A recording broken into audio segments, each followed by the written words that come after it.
नमस्कार मित्रों, आपका स्वागत है हमारे YouTube चैनल पर।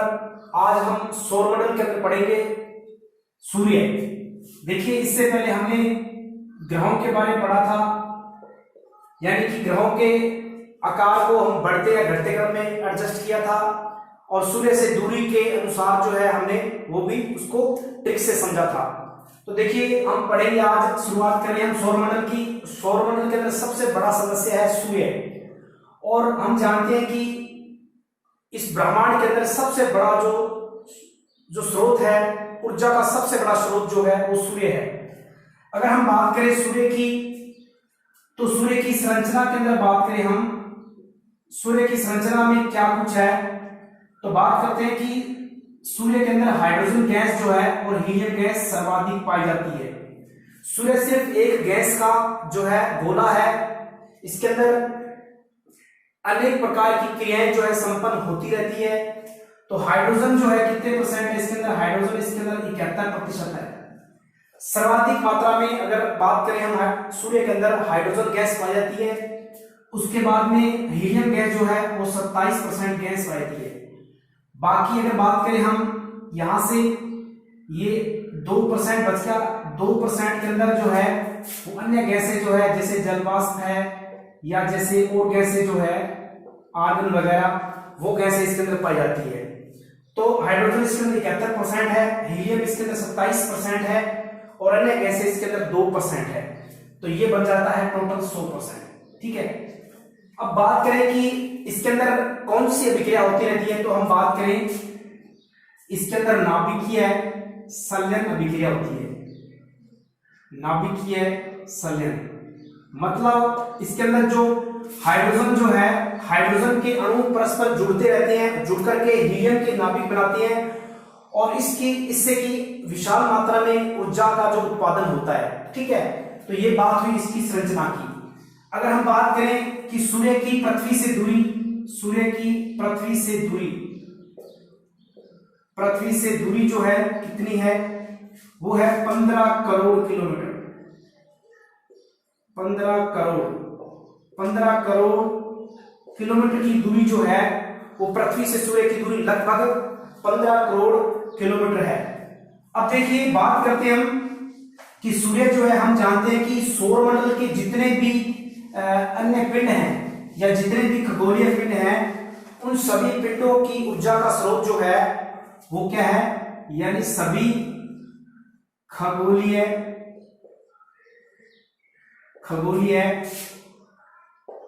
पिंडों की ऊर्जा का स्रोत क्या है, वो सूर्य है। यानी सभी खगोलीय पिंडों की ऊर्जा का स्रोत क्या है, सूर्य है।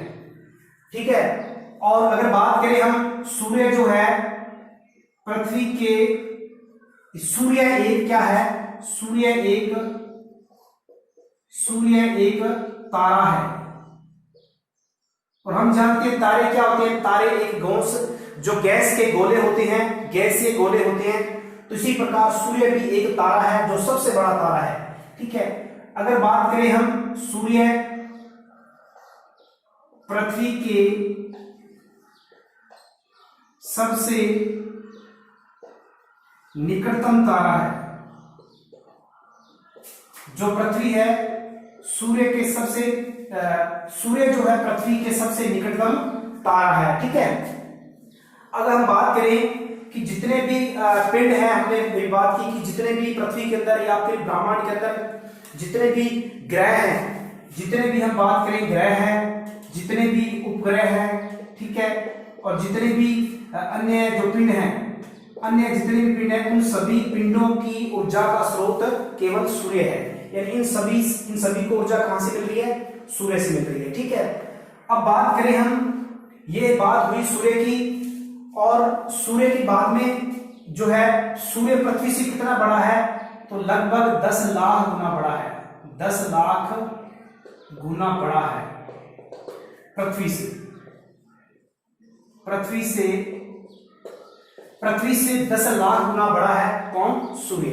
ठीक है, अब यदि हम बात करें कि अगर सूर्य एक नोट करके हम डाल लेते हैं, ये सूर्य के बारे में इतनी चीजें हैं, हालांकि और बहुत कुछ है सूर्य, लेकिन हमें सिलेबस के अकॉर्डिंग अगर जैसे रीट की बात करें तो केवल हमें ये याद रखना है कि सूर्य क्या है और बाकी ग्रहों का जो ऊर्जा का स्रोत कौन सा सूर्य है और इस कितनी दूरी इसकी है।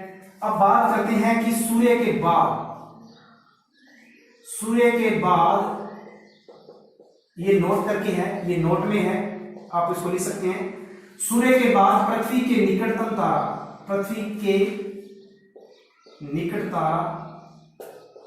कौन सा है?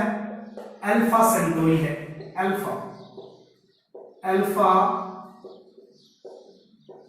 सेंटोरी। ठीक है, ये अल्फा सेंटोरी है जो कि कितना दूर है? 4 × 10⁻13 किलोमीटर। जो पृथ्वी से अगर बात करें हम, पृथ्वी से इसकी दूरी कितनी है? इसकी पृथ्वी से दूरी है 4 × 10⁻13 किलोमीटर। ठीक है, ये दूरी है। और अगर बात करें दूरी का दूरी का मात्रक क्या है? अगर बात करें हम जैसे पृथ्वी से तारों की जो दूरी है या ग्रहों की दूरी है, तो दूरी का जो मात्रक है वो प्रकाश वर्ष है। ये याद रखना, ये एग्जाम के अंदर पूछ सकता है कि दूरी का मात्रक क्या है? प्रकाश वर्ष है। ठीक है, और प्रकाश वर्ष क्या होता है कि प्रकाश द्वारा एक वर्ष में तय दूरी। ठीक है, एक वर्ष में तय दूरी। तो प्रकाश वर्ष का मतलब क्या होता है कि एक साल के अंदर प्रकाश जो है कितनी दूरी तय करता है, ठीक है, वो कहलाती है प्रकाश वर्ष। ठीक है, दूरी का मात्रक है। अगर हम बात करें ज्यादा दूरी, बहुत ज्यादा दूरी नापनी हो, जैसे पृथ्वी से ग्रहों की दूरी या सूर्य अन्य तारों की जो दूरी है वो प्रकाश वर्ष के अंदर नापते हैं। ठीक है, और बात करें, ये नोट करके याद रखने वाली चीज है, सूर्य के बाद पृथ्वी के सबसे नजदीक तारा कौन सा है? अल्फा सेंटोरी है, जिसकी दूरी है 4 × 10⁻13 किलोमीटर। ठीक है, तो ये बात हुई हमें सूर्य की। अब देखिए, अब हम बात कर लेते हैं कुछ और, जो हम जिस प्रकार से हमें कहते हैं कि ग्रहों के बारे में। और उससे पहले देखिए, हमने पढ़ा था कि 24 अगस्त 2006 को पराग सम्मेलन होता है। ठीक है, जो अंतरराष्ट्रीय खगोलीय संघ द्वारा पराग के अंदर सम्मेलन होता है। इस सम्मेलन के अंदर यह तय होता है कि अब सौर मंडल के अंदर केवल 8 ग्रह ही माने जाएंगे। 9वां ग्रह जो था यम ग्रह था, जिसको हटा दिया गया। ठीक है, तो 8 ग्रहों के बारे में हमने पढ़ा। इन 8 ग्रहों को उन्होंने जो अंतरराष्ट्रीय खगोलीय संघ ने डिवाइड किया था। तो देखिए, ग्रहों का विभाजन जो है किस प्रकार से किया था? ग्रहों का विभाजन, ठीक है। अब देखिए, ग्रह कौन कौन से थे? इसके अंदर ग्रह थे, एक तो थे आंतरिक ग्रह। आंतरिक ग्रहों का विभाजन किस प्रकार से किया था? आंतरिक ग्रह, या इसको हम स्थलीय ग्रह भी कह सकते हैं, स्थलीय ग्रह। इसके अंदर क्या कौन कौन से ग्रह आए थे? बुध, शुक्र, पृथ्वी और मंगल। ये जो ग्रह थे आंतरिक या स्थलीय ग्रह कहलाए। अब बात करते हैं बाह्य या फिर गैसीय ग्रह। तो बाह्य या गैसीय ग्रह कौन कौन से थे?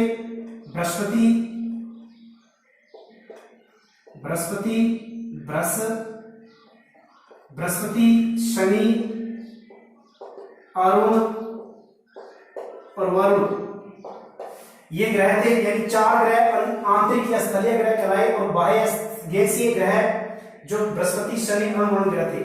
अब बात करते हैं और क्या थे? बोने ग्रह। अब बोने ग्रहों में क्या शामिल थे? यम यानी प्लूटो को, और एरीज और सीरीज, ये सारे जो थे ये ईटीसी, ये शामिल किए गए बोने ग्रहों के अंदर। अब बात करते हैं हम अन्य खगोलीय पिंड, यानी कि जो खगोलीय पिंड अलग से थे, कौन कौन से थे? अन्य सौर खगोलीय पिंड, सौर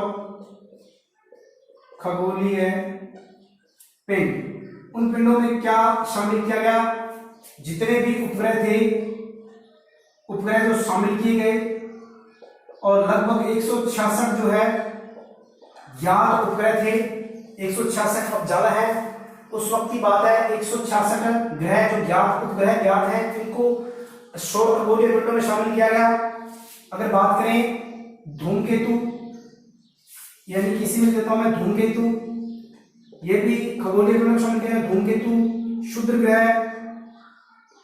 ग्रह पट्टी, और ग्रहों के जो बीच धूल के कण, धूल जो है, उनको भी शामिल इसके अंदर किया गया। अन्य वाष्पिंड जो है, उल्काएं हैं और उल्का पिंड है, उन सभी को इसके अंदर शामिल किया गया सौर खगोलीय पिंडों।